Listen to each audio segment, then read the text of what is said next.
আওয়ারার পর 1953-তে আপ বলে একটি ছবিতে নার্গিস আর রাজ কাপুরকে একসঙ্গে দেখা যায়। শোনা যায় তারপরেই রাজ কাপুর সিদ্ধান্ত নেন যে তিনি নার্গিসকে আর কে ব্যানারের কোনো ছবি ছাড়া বাইরে কাজ করতে দেবেন না। এই সিদ্ধান্ততে নার্গিসের দাদা আর রাজ কাপুরের ঘনিষ্ঠ কিছু ফিল্ম ইন্ডাস্ট্রির লোকেরা একটু রেগে যান, কিন্তু নার্গিস তখন রাজ কাপুরের প্রেমে হিপনোটাইজ। তিনি কারোর কোনো কথায় কান দিলেন না। এই সিদ্ধান্ত নিয়ে নিজের ব্যক্তিগত জীবনেই শুধু নয়, কেরিয়ারের ক্ষেত্রেও পুরোপুরিভাবে রাজ কাপুরের ওপর নির্ভরশীল হয়ে পড়লেন। নার্গিসের হাতে তখন একটাই মাত্র ছবি, শ্রী 420। তবে ছবির শুটিং শুরু হতে তখনও দেরি ছিল। যে ইন্ডাস্ট্রিতে নার্গিসের দাপট ছিল চোখে পড়ার মতো, সেই নার্গিসই অপেক্ষায় ছিলেন কবে শুরু হবে শুটিং। মধু জৈনের বই দ্য কাপুরস অনুযায়ী নার্গিসের ঘনিষ্ঠ লোকেরা এটা বলতে শুরু করেছিলেন যে রাজ কাপুরের ছবিতে হিরোর রোল বড় বেশি গুরুত্বপূর্ণ হয়ে উঠছে। হিরোইনের চরিত্র নাচ গান পর্যন্তই সীমাবদ্ধ হয়ে পড়ছে।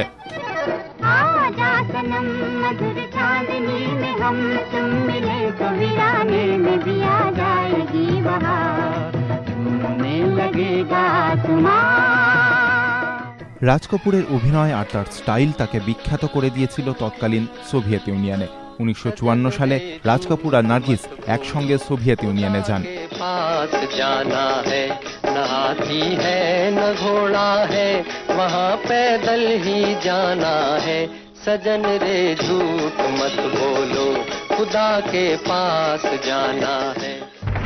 দ্য কাপুরসের লেখিকা মধু জৈনকে দেওয়া সাক্ষাৎকারে দেবানন্দ সেই সময়ের স্মৃতিচারণা করে বলেছেন, সোভিয়েত ইউনিয়নে একসঙ্গে 6 সপ্তাহ কাটানোর সময় আমি তাদের ভালো করে চিনলাম। একসঙ্গে পার্টিতে গিয়েছি, একসঙ্গে খাওয়া দাওয়া করেছি। নার্গিস আর রাজ কাপুর একই ঘরে ছিলেন। আমরা যেখানেই গিয়েছি পিয়ানোতে তারা আওয়ারাহু বাজিয়ে শুনিয়েছেন। অনেক সময় অতিরিক্ত মদ্যপান করে ফেলতেন তিনি, বিছানা থেকে তাকে টেনে নামাতে হতো। আমরা তাদের জন্য অপেক্ষা করতাম আর নার্গিস তাড়াহুড়ো করে রাজ কাপুরকে রেডি করতেন।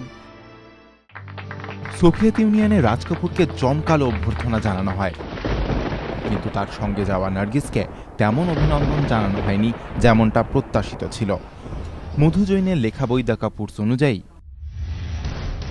নার্গিসের ভাই তাকে এটাই বোঝানোর চেষ্টা করতেন যে রাজ কাপুর তাকে ছোট ছোট চরিত্র দিচ্ছেন, এদিকে নিজে বড় বড় চরিত্রে অভিনয় করে প্রচার পাচ্ছেন। মস্কো যাওয়ার পরই নার্গিস এটা বুঝলেন যে তার ভাই ঠিকই বলছেন। সেখানে নার্গিসকে মোটেই গুরুত্ব দেওয়া হয়নি। অনেকে তাকে মিসেস কাপুর মনে করেছেন। নার্গিসের স্বাভিমানে আঘাত লাগে। এখান থেকেই শুরু হয় সম্পর্কের সমাপতন।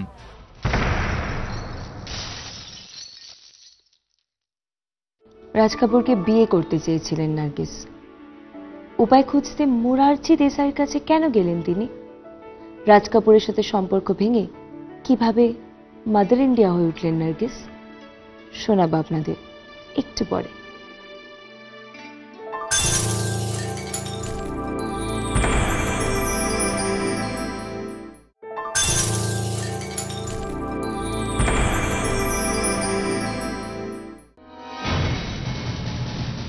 ভবিষ্যৎ নিয়ে এবার ভয় পেতে শুরু করেছিলেন নার্গিস।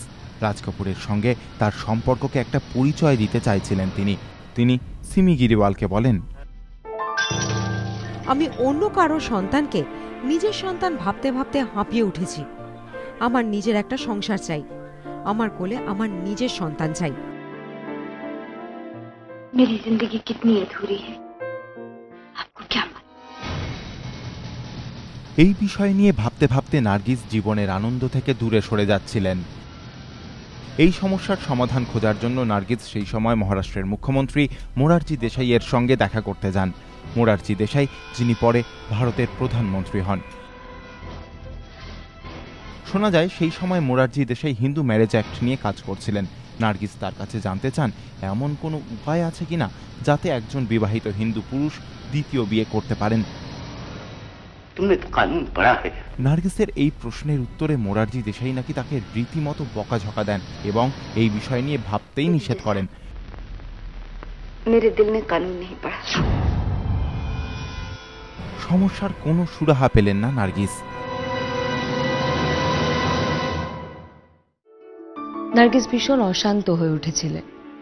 তিনি রাজ কাপুরের সাথে সংসার করার স্বপ্ন দেখেছিলেন। রাজ কাপুর তাকে বিয়ে করবেন এই প্রতিশ্রুতিও দিয়েছিলেন। কিন্তু গত 9 বছরের পর নার্গিস বোধহয় বুঝতে পেরেছিলেন যে রাজ কাপুর কোনোদিনও ওনার স্ত্রী কৃষ্ণাকে ছেড়ে নার্গিসকে বিয়ে করবেন না। 1955 শ্রী 420 রিলিজ হলো। তারপর তাদের সম্পর্কের ফাটল সবার নজরে আসতে শুরু করে। 1955 মুক্তি পেল শ্রী 420। এই ছবি নার্গিস রাজ কাপুর জুটির সেরা ছবি সাফল্যের দিক থেকে। শ্রী 420-এর এই গানটি অমর করে দিল নার্গিস রাজ কাপুরকে। प्यार हुआ इकरार हुआ है, प्यार से फिर क्यों डरता है दिल। प्यार हुआ इकरार हुआ है, प्यार से फिर क्यों डरता है दिल। কে দেশাইয়ের লেখা বই ডার্লিং জি অনুযায়ী এই ছবিতে গ্ল্যামারহীন অসহায় এক মেয়ের চরিত্রের জন্য মন থেকে খুশি ছিলেন না নার্গিস। ছবিতে তার চরিত্র খুব বড় ছিল না। নার্গিস বুঝতে পারছিলেন অন্য পরিচালকদের ছবি না করার সিদ্ধান্ত নিয়ে তিনি তার কেরিয়ারকেই বিপদের মুখে ফেলেছেন। এদিকে রাজ কাপুরের সঙ্গে তার সম্পর্কের পরিণতির কোনো সম্ভাবনাই তার নজরে আসছিল না। তিনি বুঝতে পারছিলেন এবার একটা পাকাপাকি সিদ্ধান্ত নেওয়ার সময় এসে গিয়েছে। दुनिया में तुम पहुंच चुके हो राज, वहाँ हर चीज बेची और खरीदी जाती है, मगर मैं बिकाऊ नहीं, समझे? मैं बिकाऊ नहीं हूँ। এরপর নার্গিস দেখা করলেন তার দাদা আখতার হোসেনের সঙ্গে। বললেন, দাদা আমার কাজ চাই। আখতার হোসেনের চেষ্টায় নার্গিস কিছু ছবি পেলেন। এই ছবিগুলোতে সাইন করার আগে তিনি রাজ কাপুরকে কিছুই জিজ্ঞেস করলেন না, যেমনটা এতদিন করতেন। রাজ কাপুর এটা জানতে পেরে অবাক হয়ে গেলেন, কিন্তু নার্গিস যেন ঘুম থেকে জেগে উঠেছিলেন এবার। मुझे मालूम न था कि मेरी मोहब्बत को तौलों की तराजू में तोला जाएगा। ये बात नहीं है राज, जवाब क्यों नहीं? मुझे तुमसे ऐसे सवाल की उम्मीद नहीं थी। तुम्हें खुश करने के लिए मेरे पास मोटरें और बंगले तो नहीं, मगर एक मोहब्बत भरा दिल जरूर है। 1956 সালে মুক্তি পাওয়া আর কে ব্যানারের ছবি জাগতে রহো রাজ কাপুর নার্গিসের শেষ ছবি।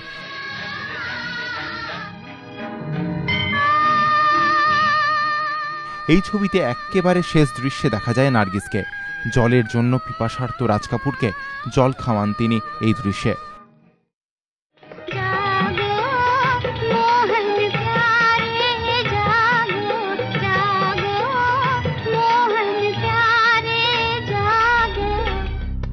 নার্গিস রাজ কাপুরকে ভুলে নিজের জীবনে এগিয়ে যেতে চাইছিলেন।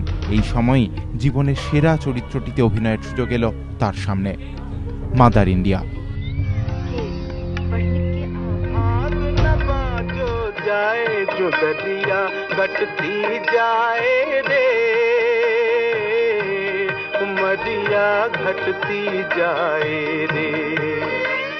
সেই ছবি যার শুটিংয়ের সময় নার্গিসের কেরিয়ার আর ব্যক্তিগত জীবনে আমূল পরিবর্তন এলো। নার্গিস যে ওনাকে ছেড়ে অনেকটা এগিয়ে গিয়েছিলেন এটা কিছুতেই মেনে নিতে চাননি রাজ কাপুর। রাজেন্দ্র সিংহ বেদীর কাহিনী ফাগুনের কপিরাইট কিনে নেন তিনি একটা ছবি বানাতে চেয়েছিলেন শুধু নার্গিসকে নিয়ে। নার্গিসকে এই প্রস্তাবটাও দেওয়া হয় একটি বৃদ্ধা মহিলার চরিত্রে অভিনয় করার জন্য, কিন্তু নার্গিস নাকচ করে দেন এই প্রস্তাব। নার্গিসের এই উত্তর শুনে স্তব্ধ রাজ কাপুর। 1980 সালে সাংবাদিক সুরেশ কোহলিকে দেওয়া এক ইন্টারভিউতে রাজ কাপুর এই ঘটনার স্মৃতিচারণায় বলেন, সে আমাকে দ্বিতীয়বার ঠকালো। রাজেন্দ্র সিংহ বেদীর কাছ থেকে আমি যে স্ক্রিপ্টটা নিয়ে এলাম তাতে এক বৃদ্ধা মহিলার চরিত্রে অভিনয় করলে তার ইমেজ খারাপ হবে বলে জানালো সে, কিন্তু ঠিক তার পরের দিনই আমাকে না জানিয়েই মাদার ইন্ডিয়ায় অভিনয়ের জন্য সাইন করলো। আপনি একে কি বলবেন স্যার?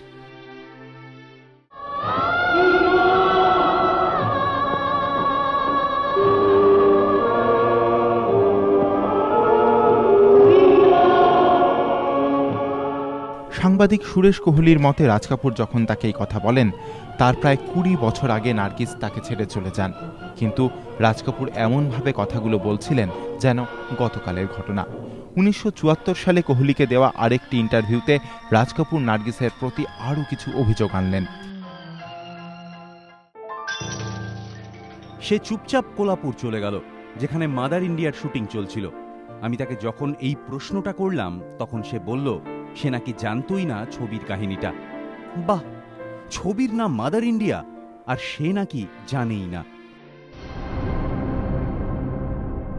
এখানেই থামলেন না রাজ কাপুর। এই ইন্টারভিউতেই তিনি প্রেমে আঘাত পাওয়া প্রেমিকের মতো একটা পুরনো চিঠি তুলে ধরলেন। টুকরো টুকরো কাগজ একসঙ্গে জোড়া ছিল। এই চিঠি দেখিয়ে সাংবাদিক সুরেশ কোহলিকে তিনি বলেন, সবাই বলে আমি নাকি নার্গিসকে হতাশ করে তুলেছিলাম, কিন্তু আমাকে সেই ঠকিয়েছিল। সাহেব ওই এমনটা করেছিল। একটা পার্টির জন্য আমাদের বাইরে যাওয়ার প্রয়োজন ছিল, আমাদের দেরিও হয়ে গিয়েছিল। আমি ওর কাছে গিয়ে দেখলাম ওর হাতে একটা কাগজ। আমি জিজ্ঞেস করলাম ওটা কি? ও বলল না না কিছু নয়। চিঠি ছিঁড়ে ফেলে ও চলে গেল। গাড়ি অবধি পৌঁছে আমি বললাম রুমাল ভুলে এসেছি, নিয়ে আসি। কাজের লোক সেই সময় ঘর ঝাঁট দিয়ে কাগজের টুকরোগুলো ফেলে দিয়েছিল। আমি কাগজের ঝুড়ি তুলে আলমারিতে রেখে দিলাম। পরের দিন ওই ছেঁড়া টুকরোগুলোকে একসঙ্গে জুড়লাম। দেখলাম এক ফিল্ম নির্মাতা বিয়ের প্রস্তাব পাঠিয়েছেন। ও আমাকে এই বিষয়ে কিছুই বলেনি। প্রথমবার এভাবেই আমাকে ঠকিয়েছিল। আমি এই বাক্যটাই হুবহু ব্যবহার করেছি film সঙ্গমে।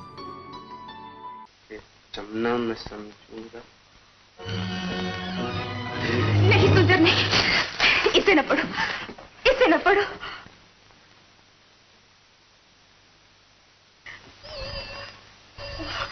Telephone. I am so sorry Mrs Mehra. हाँ वो अभी आए ना। हाँ हम निकल रहे हैं अभी। जी हाँ।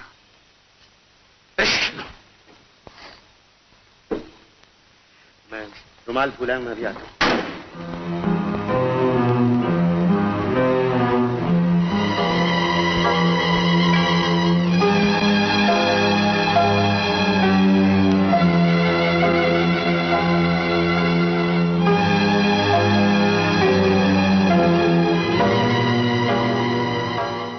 एक बार जान किसने लिखा है?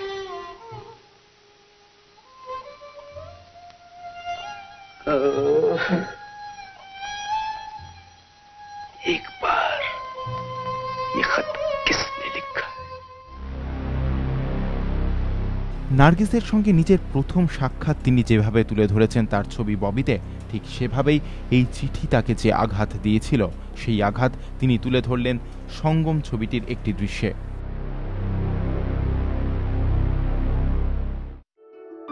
শান্ত হতে পারছিলেন না রাজ কাপুর। নার্গিসের বিরহ সহ্য করতে পারছিলেন না। অন্যদিকে মাদার ইন্ডিয়ার শুটিংয়ে নার্গিসের জীবনে একটা গুরুত্বপূর্ণ পরিবর্তন আসছিল। কিছু বছর আগে রাজ কাপুরের আলাপ হয় নার্গিসের সঙ্গে আগ ফিল্মের শুটিংয়ের সময়, আর তার ঠিক 11 বছর পর ঠিক যেন আগের দাপট নিয়ে সুনীল দত্ত পা রাখছিলেন নার্গিসের জীবনে।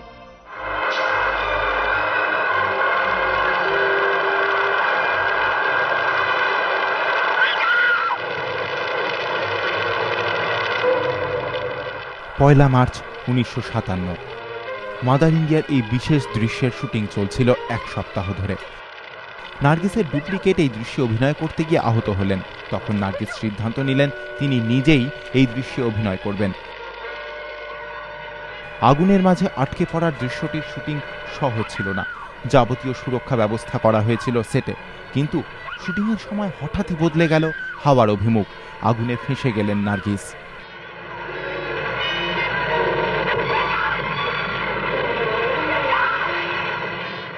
বড় কোনো দুর্ঘটনা ঘটার আগেই দৌড়ে এলেন সুনীল দত্ত।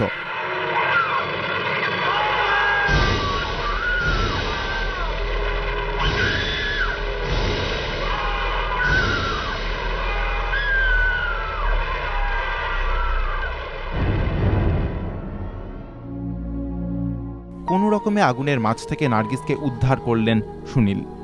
দুজনেই আহত হয়েছিলেন। সেদিন সুনীল দত্ত না এলে খারাপ কিছু ঘটতেই পারত। সুনীল দত্ত 28 বছরের নার্গিসের জীবনই শুধু বাঁচাননি, তার মনও জিতে নিয়েছিলেন।